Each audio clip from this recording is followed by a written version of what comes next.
আন্তর্জাতিক জলসীমায় গাজাভিমুখী global Sumud ফ্লোটিলার ওপর Israeli নৌবাহিনী সশস্ত্র আগ্রাসন চালিয়েছে বলে খবর পাওয়া গেছে।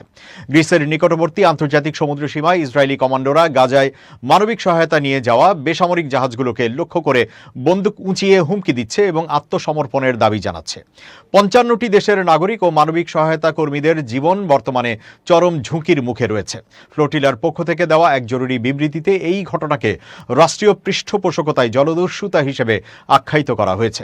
বিবৃতিতে বলা হয়, ইসরায়েলি নৌবাহিনী তাদের নিজস্ব জলসীমা থেকে শত শত মাইল দূরে এসে আন্তর্জাতিক আইন লঙ্ঘন করে বেসামরিক জাহাজে হস্তক্ষেপ করছে। নিরস্ত্র সাধারণ মানুষের ওপর এই সশস্ত্র হুমকি আন্তর্জাতিক সামুদ্রিক আইনের সুস্পষ্ট লঙ্ঘন। ফ্লোটিলার তথ্যমতে জাহাজগুলোতে বিশ্বের ৫৫টি দেশের সাধারণ নাগরিক, সাহায্যকর্মী এবং শান্তিকামী প্রতিনিধিরা রয়েছেন। নিজ নিজ দেশের নাগরিকদের সুরক্ষা নিশ্চিত করা সংশ্লিষ্ট সরকারগুলোর নৈতিক ও আইনি দায়িত্ব।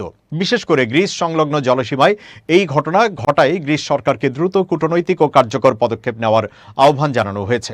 এই উদ্ভূত পরিস্থিতিতে ফ্লোটিলার রাজনৈতিক প্রতিনিধি দল ও মিত্ররা আন্তর্জাতিক সম্প্রদায়ের কাছে ৩টি নির্দিষ্ট দাবি জানিয়েছেন। প্রথমত, ফ্লোটিলায় অংশগ্রহণকারীদের অবিলম্বে কূটনৈতিক সুরক্ষা প্রদান করতে হবে। দ্বিতীয়ত, ইসরায়েলের এই অবৈধ কর্মকাণ্ডের আনুষ্ঠানিক নিন্দা জানাতে হবে। এবং তৃতীয়ত, জাতীয় ও আন্তর্জাতিক পর্যায়ে ইসরায়েলের বিরুদ্ধে শাস্তিমূলক ব্যবস্থা বা নিষেধাজ্ঞা আরোপের প্রক্রিয়া শুরু করতে হবে। বিশ্বের বিভিন্ন দেশের সংসদ সদস্য ও নাগরিক সমাজের প্রতিনিধিদের প্রতি এক আহ্বানে বলা হয়েছে, আজ রাতে বিশ্ব দেখল আন্তর্জাতিক জলসীমায় ইসরায়েলি নৌবাহিনীর সশস্ত্র জলদস্যুতা। গাজার জন্য মানবিক সহায়তা নিয়ে যাওয়া নিরস্ত্র মানুষদের ওপর এই হামলা কোনোভাবেই আইনত বৈধ নয়। এটি একটি অপরাধমূলক কর্মকাণ্ড। দায় মুক্তির এই সংস্কৃতি অবশ্যই বন্ধ করতে হবে।